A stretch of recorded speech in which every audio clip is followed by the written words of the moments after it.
Welcome back, everybody, and thank you for joining us here on Instagram for another Wine Wednesday. Hey, I'm Christian LaRoche, sales manager for Waldorf Wine Group here in British Columbia, and I'm so glad you could join us here on Instagram once again. As the name implies, Wine Wednesday, we do this every Wednesday, and yeah, we've been at this since about May of 2020. I started a long time ago, bringing our content online, pivoting online, and we just kept going. It's a great way for us to be able to highlight our products and anything that's going on under the Waldorf Wine Group umbrella. For those of you not familiar, we're a small family-owned wine importing company founded back in 1993 by Andy Waldorf, still firmly at the helm. And we bring European wines into British Columbia and Alberta, and boy, we've got an eclectic portfolio. You run the whole gamut from Cru Classé Bordeaux, domain bottled Burgundies, high-end German Rieslings, ultra-traditional Rioja, Brunello de Montalcino, Chianti Classico, everything in between, and some really cool, great value growers co-ops. And that's what we're featuring tonight. We've got a new vintage in of one of our absolute favorite wines. Before I go any further, though, if you have not done so already, I do invite you to follow us here on Instagram. We'd love to have you join us here. Like I said, it's a great way to keep up to date. We try wines that we're bringing into the market. Sometimes we'll try samples of wines that we're thinking of bringing into market. We'll talk about promos that are going on. Actually, we've got a promo going on right now. I'll tell you all about it, but you got to wait till the end of the video. And other things in between, winemaker visits, dinners, etc., etc. Also want to talk about a little experiment that we're running right now, too. I'll talk about that at the end of the video. But getting back to what we're trying tonight, this is a new vintage that just came in. It's one of our favorite wines because it represents something that is very close to our hearts. We love wines like these. Kind of a wolf in sheep's clothing, something very humble, what I like to call a bit of a peasant wine, but none the worse for it. This is a great bistro wine as well. It's something that we've been bringing into British Columbia for years now. And these wines are great price points. They're fantastic wines, maybe a little bit off the beaten path. They're not necessarily household names, but that's what makes it fun. You know, try something new, especially now when people are maybe not drinking so much U.S. wine. It might be a great time to explore some great European country wines, and that's what we're going to focus on today. Let's flip the camera. I'm going to show you what we're trying. Now, this is a little bit different because this region is probably better known, if at all, for white wines more than anything, which we do bring in as well, too, to the market here in British Columbia and Alberta. But let's flip the camera. I'm going to show you what we're trying. We are in France today. We are in the Loire Valley. Yeah, we're back in Saumur, the village of Saumur in the central Loire Valley. This is our red Saumur, and as you can see on the label, as per French appellation contrôlée laws, you don't see the grape. This is 100% Cabernet Franc. Actually, it says so on the back label, 100% Cabernet Franc. Yeah, and we love this wine because it is a textbook example of Loire Valley Cabernet Franc, quite different from British Columbia Cabernet Franc. It's a different take, but very, very fairly priced. As mentioned, it's a great example of a bistro wine, something you can drink midweek, doesn't cost the earth, fantastic with food, great on its own. This is actually only available, at private wine shops and restaurants around the province. I grabbed my samples from Marquee Wine Cellars down on Davie Street in Vancouver. And the new vintage just rolled into the warehouse, so lots of inventory available. So basically what this is the Loire Alliance. So what this is a group of 7 different growers associations in the Loire Valley that joined forces back around the turn of the millennium. And what they are is they're a group of growers who represent a lot of regional appellations in the Loire Valley. They make basically everything. And great price points. And they run the whole gamut. styles, dry wines, off-dry wines, sweet wines, sparkling wines, red, white, rosé, what have you. And we've been bringing these wines in for years. We carry quite a few wines. To give you an example, we bring in a white Sancerre, a red Sancerre. We're bringing in a Touraine Sauvignon Blanc. We are seasonally, we bring in an off-dry rosé from Anjou, Gamay and Groslo. We bring in sparkling wines, and that's our high watermark for these wines. For example, we have a traditional method sparkling rosé at the BCLDB, which is our high watermark for these wines at $28.49 a bottle. So not very much money. And that one's actually on special this month, $1 off. So we also carried the white version of that for private shops and restaurants, sparkling Brut Crémant de Loire made from Chenin Blanc. But for our purposes today, we're trying the red Cabernet Franc from Saumur. This is a lieu-dit, which is a named vineyard of either, doesn't mean necessarily single ownership or monopoly ownership, but it just means it's a named vineyard of either historical or agricultural significance. Now, this vineyard, Les Epinats, draws its name. I mean, the name Epinats basically means the spine, but also it is it's referencing a vineyard where that once held a Roman villa as well. This is part of the Cave de Saumur. Now, they trace their origins going back to the 1950s. And they are in the central Loire Valley, of course, in the town of Saumur, a little bit south of Saumur, in a village called Saint-Cyr-en-Bourg. This particular wine actually comes from a little bit further southwest. Saumur itself is about 320 kilometers southwest of Paris. And this is a little further southwest of Saumur. We'll bring this all up in the Google Earth map in a wee bit. But this is from the commune of Brossay. And we love this wine. Like I say, it's a great wine to feature for private wine shops who want to introduce their customers to Loire Valley Cabernet Franc. Cabernet Franc is a bit of a unique grape because we normally find it as a blending grape in Bordeaux, usually on the right bank on the clay-based soils of Saint-Emilion and Pomerol, blended with Merlot, and sometimes a little bit on the gravel soils of the Medoc, blended with Cabernet Sauvignon as well. We see it grown on its own here in British Columbia, but and this is going to be a bit of a sweeping generalization. I tend to find the wines here in British Columbia to be, compared to those of the Loire Valley, a little bit richer and riper, a little bit more dense, and sometimes verging a little bit more chocolatey. The typical style of the Loire Valley, Saumur, Champigny, Chinon, Bourgueil, lighter, leaner, more savory. Back in the day when we didn't have the same climate that we are experiencing now, the Cabernet Franc maybe didn't ripen quite as fully. And in some years, when it didn't reach full phenomenological ripeness, the wines could take on a very shrill, lean, slightly green, unripe, kind of jalapeno, capsicum character. This wine doesn't have that at all. And it's interesting to see. These are lighter bodied wines, generally clocking in around 12.5, 13 degrees of alcohol. And they are a little bit along the same line, say, of Pinot Noir, Gamay, or maybe like a Mondeuse from Savoy or something like that. It's a lighter style red wine that takes well to a little bit of a chill. You know, I recommend to a lot of our customers and people who want to try this wine.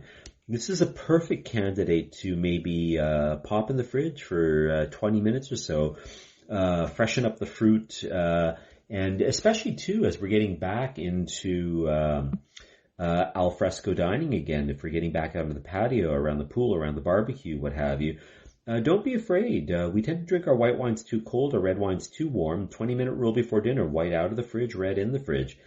And just freshen up the fruit. It gives it a little bit more of a chance, especially on a warm day. Nobody likes to get their wine hot and soupy. No fun at all. This might be a good time, I think, to pull it up on the Google Earth map. Let's have a little look-see, shall we? And get the bottle out of shot. As mentioned, we are about in the Loire Valley, about 320 kilometers southwest of Paris. The Loire River runs out to the Bay of Biscay here, near Nantes, around here. This is where the Muscadet wines comes from. And the river basically flows by Angers, which gives its name between Angers and Tours. And Angers is where we get the Anjou wines, Tours, Touraine, and then right in between is the village of Saumur along the banks of the Loire River. And then just south of that is the town of Saint-Cyrambourg, where the Loire Alliance is actually located. But for our purposes today, we're a little bit southwest in the commune of Brassé. We tried some of the wines of Alliance Wall from down here, down Montreuil-Bellay, not too long ago. And just a little bit west of, northwest of Montreuil-Bellay is the commune of Brassé here. And we're just down the southern portion of Brassé, down here is where the vineyard's located.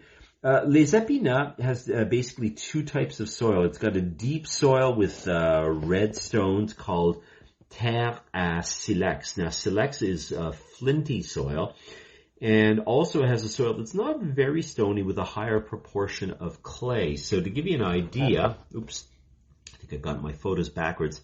Gives you an example of the silex soil here. And then here gives an example too. You can see how red the soil is with that high proportion of clay in there. The average age of the vines is 40 years in Les Epinats vineyard. The grapes are all destemmed, pneumatic press, cold settling of the must for 24 hours, and then a cool fermentation between 17 and 19 degrees Celsius. The wine's aged on its lees, the spent yeast cells, for about 7 months with regular lees stirring, batonnage. And 2023 was a bit of a tough year in the Loire Valley. We had it was a warm vintage, it was a plentiful vintage, but also there was quite a bit of mildew and rot, so you had to be quite selective. It was a humid vintage. It was warm and humid. The reds, actually, I think they had to be a little bit more selective with the white wines, or a little bit more careful, rather, with the white wines. The red wines seemed to fare a little bit better, and some of the growers waited a little bit longer to actually harvest and were rewarded. The wines, I find, have got some really lovely fruit to them, and there's still a juiciness about it. And I like these wines too because they don't display any of those unpleasant, like I said, unripe jalapeno, capsicum, green pepper notes to it. So I always find that Loire Valley Cabernet Franc displays a little bit of what I like to call that pleasant bitterness. Shows a little bit of that fresh green herb along with that red berry fruit, pomegranate, cranberry, maybe a bit of cherry stone as well too, and then sometimes a little bit of tobacco notes as well too. But I love these wines because they're so versatile. Medium body, generally around 12.5, 13% alcohol. Take well to a wee bit of a chill. They're great with food, but again, you don't have to throw a big bloody steak at it. Just on their own, maybe with some lighter fare. Great pizza wines, great with charcuterie, cheese, dips, that sort of thing. I like it with, grilled sausages, maybe some lamb chops and the like, some grilled portobello mushrooms and the like. It's a great little pasta wine as well, too. Nice vibrant acidity, goes well with the acid of the tomato sauce. This might well be a good time to try it. Hey, look, if you're just joining us, and I see our good friend David Lancelot joining us. Good to see you, David. We are back in the Loire Valley trying a new vintage of one of our favorite wines. This is a lieu-dit Cabernet Franc from Saumur, 2023 vintage. Now available as a restricted speculative product here in British Columbia. And lots of stock available in the warehouse. So tell you what, this might be a good wine to give the wine a try. I've had the wine in the fridge for a wee bit. I pulled it out not too long ago. So I probably had it in the fridge for about 20 minutes or so, just to give it, freshen up the fruit a wee bit. Young wine, as you'd expect. Beautiful, purpley pink core, and very light and clear. This is not a deep extracted wine. These wines are great to drink young in the blush of their youth, to get their upfront baby fat fruit and that freshness. I mean, you can age these wines certainly if you want. There's nothing wrong with that. But I just wanted to see what the new vintage is like. So let's give it a swirl and a sniffy sniff. Ooh, there you go. There's all that cranberry and pomegranate I was talking about. Juicy red berry fruit. And a little bit of that bitter tang that I always like to describe as like sort of the cherry stone. But also picking up some fresh herbs, maybe some dill and fennel. And I'm definitely picking up a little bit of the tobacco. Almost, it reminds me a bit of my grandpapa's pipe tobacco as well. Let's give it a taste and see what we've got. As mentioned, don't be afraid to throw this in the fridge for 15-20 minutes. Freshen up the fruit. Pardon me. These lighter to medium-bodied red wines, especially as we start to get back into warmer weather and patio season and the like, they really come into their own, and if you're doing something even like a meatier fish, say like a sable fish or salmon or something like that too, but with like something dark, like a teriyaki glaze, something like that too. Chilled, light to medium-bodied red wine doesn't go amiss. So let's give it a taste and see what we have.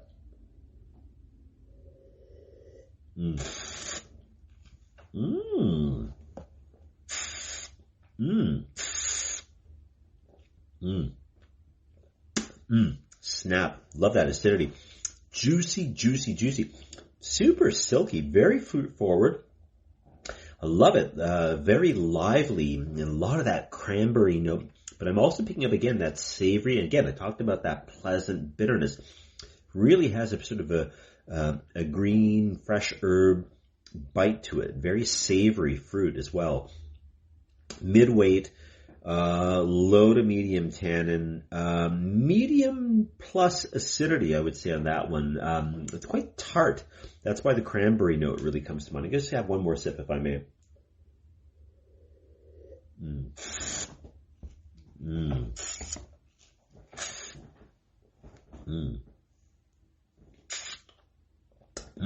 Very supple.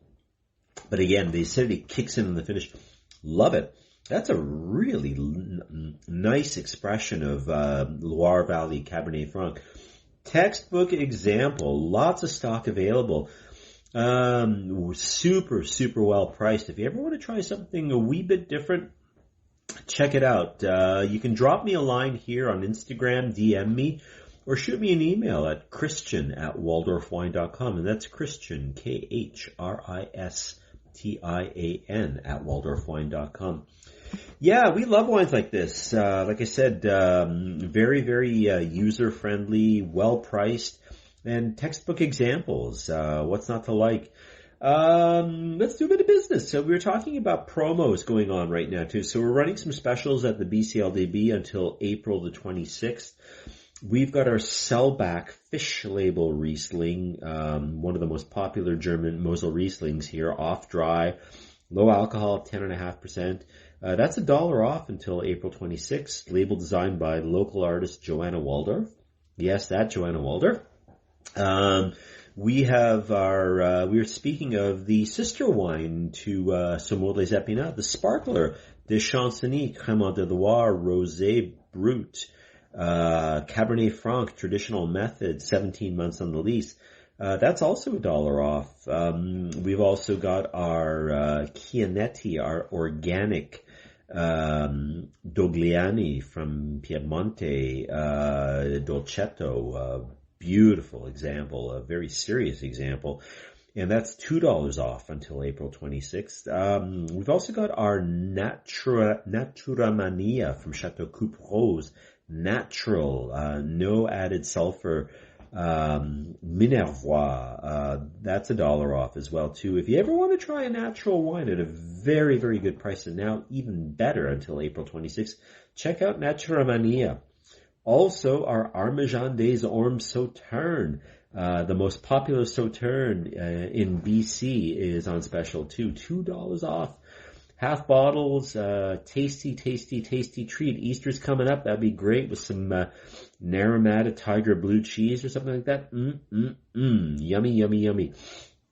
Also, I want to make mention of something that we're doing right now. If you've checked out our Instagram page, I'm doing an experiment right now. You remember last week we tried our oxidative Spanish white, the Viña Gravonia, our old school Rioja. Well, I only consumed about half the, not even half the bottle. So what I thought I would do was I put the remnants back in the fridge. Now, keep in mind, this is an oxidative white. It's made in contact with air. It spends 3.5 years in barrel and another 3 years in bottle before they even release it. So, normally when you put the remnants of a white wine in the fridge, you are either removing oxygen out of the bottle or you're replacing it with an inert gas to, form a blanket so that the oxygen doesn't come into contact with the wine. You're trying to, protect the wine from that. Well, this wine's already been exposed, for over 3.5 years to oxygen. So I thought, let's try it and see what happens in the fridge. So it's a really cool experiment. Check us out. I've been doing it every day now for the better part of a week. And it's amazing what the wine's been doing or not been doing. Anyway, check out our Instagram page. It's kind of a fun experiment, something I never thought of doing, but I just thought, why not? Anyway, lots of wines still in the pipeline. Easter's coming. Lots of wines on the water. So, like I said before, if you have not done so already, I do invite you to follow us here on Instagram. We'd love to have you join us here. Not sure what we're going to be doing next week. We'll pull something out of the tickle trunk, I'm sure. But anyway, I'm Christian. Glad you could join us this week. Take care and hope to see you again soon. Bye for now.